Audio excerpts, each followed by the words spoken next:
صاحب، ایک گاؤں کے ایک صحابی اللہ کے نبی کے پاس آئے اور فرمایا، اے اللہ کے نبی، متی الساعہ، قیامت کب آئے گی؟ حدیث میں ہے کہ اللہ کے نبی نماز کے لیے جا رہے تھے، کوئی جواب نہیں دیا، نماز پڑھائی، سلام پھیرا اور پلٹ گئے، فرمایا من السائل، کون ہے سوال کرنے والا جو یہ سوال کر رہا تھا کہ قیامت کب آئے گی؟ صحابی کھڑے ہو گئے اور عرض کیا، اے اللہ کے نبی، میں نے سوال کیا تھا کہ قیامت کب آئے گی۔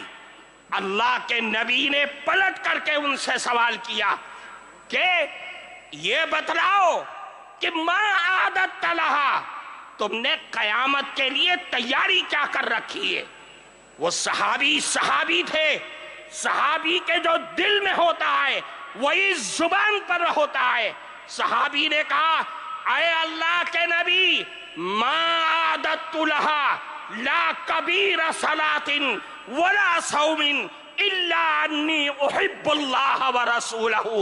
اے اللہ کے نبی، میرے پاس کوئی نمازوں کا پٹارا نہیں ہے، روزوں کا انبار نہیں ہے، لیکن ایک دولت میرے دل میں بس رہی ہے کہ میں اللہ اور اس کے نبی سے بے پناہ محبت کرتا ہوں۔ الحمدللہ رب العالمین، والصلاة والسلام على سید الانبیاء والمرسلین وعلى آلہ الطاہرین المطہرین، اما بعد فقد قال النبی صلی اللہ علیہ وسلم، ادبوا اولادکم على 3 خصال، حب نبیکم وحب اہل بیتہ وتلاوة القرآن، او کما قال رسول اللہ صلی اللہ علیہ وسلم۔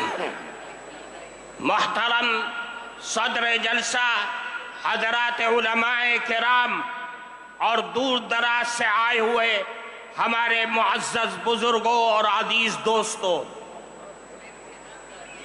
جمعیت علماء ہند کے تمام اغراض و مقاصد کو اگر کسی سانچے میں ڈھالا جا سکتا ہے تو 3 چیزیں نکل کر کے سامنے آتی ہیں جس پر جمعیت علماء کی یہ بلند و بالا عمارت قائم ہے: نظام تعلیم اور نظام تبلیغ اور اصلاح معاشرہ۔ اصلاح معاشرہ جمعیت علماء کے بنیادی کاموں میں سے ایک کام ہے۔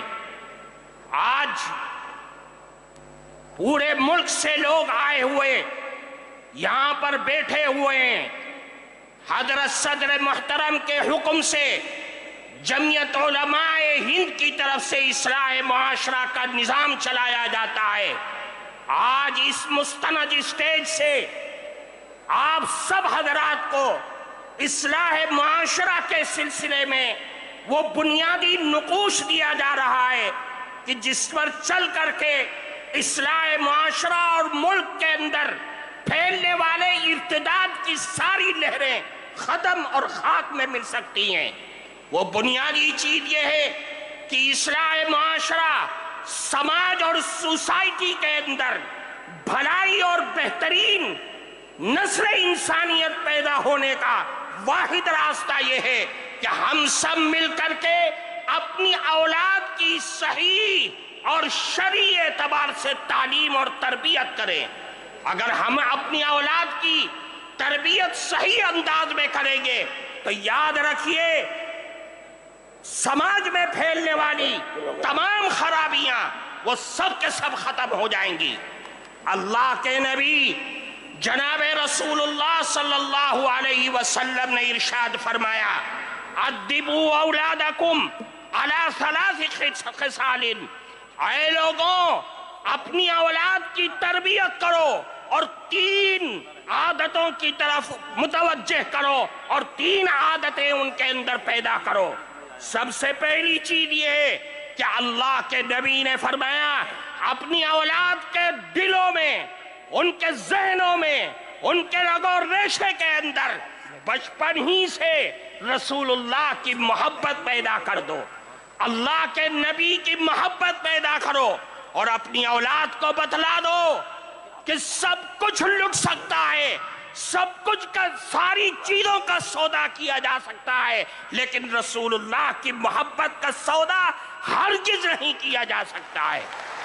اللہ کے نبی کی محبت، اور یہ بچوں کے دل و دماغ میں اس چیز کو بٹھا دو کہ رسول اللہ کی محبت ہمارے ایمان کی معراج ہے، کمال ایمان کا مدار رسول اللہ کی محبت پر ہے۔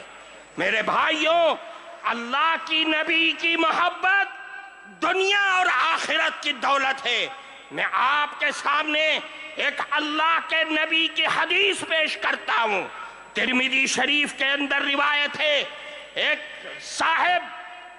گاؤں کے ایک صحابی اللہ کے نبی کے پاس آئے اور فرمایا، اے اللہ کے نبی، متی الساعہ، قیامت کب آئے گی؟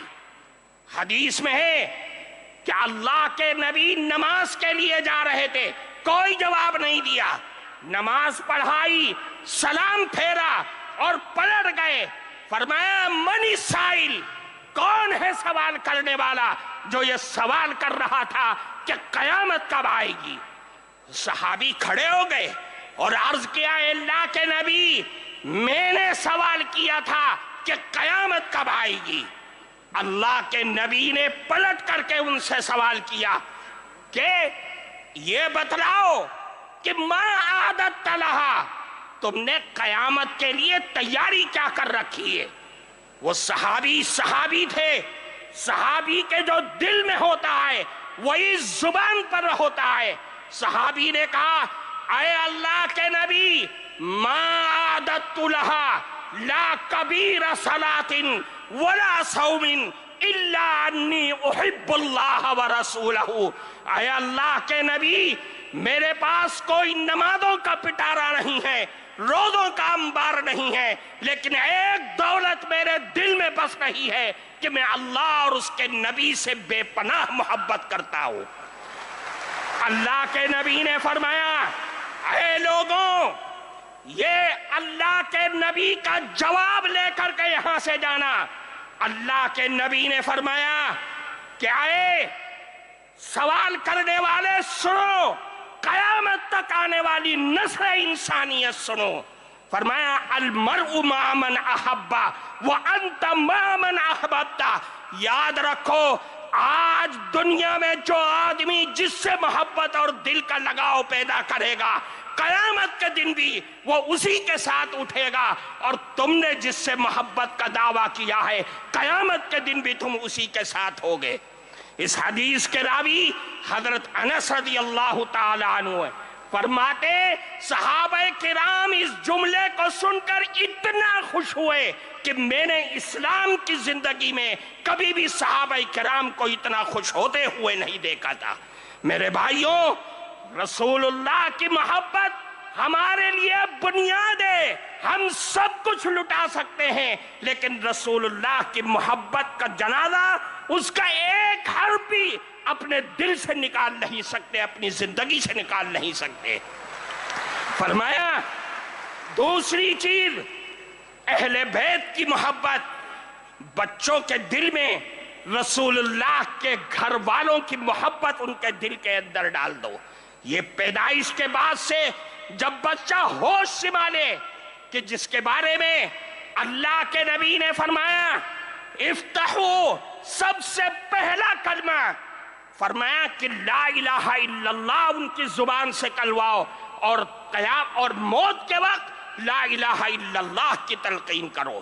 پھر فرمایا آخری چیز، وہ تلاوت القرآن الکریم، قرآن کریم کی تلاوت، قرآن کریم کے الفاظ سے محبت، قرآن کے حلال کو حلال اور قرآن کے حرام کو حرام اپنے بچوں کی زندگی کے اندر بھر دو کہ میرا قرآن، میرا اللہ مجھے یہ کہتا ہے، مجھے اس بات کی دعوت دیتا ہے۔ میرے بھائیوں، قرآن ہماری زندگی کا دستور ہے، قرآن ہمارا آئین ہے،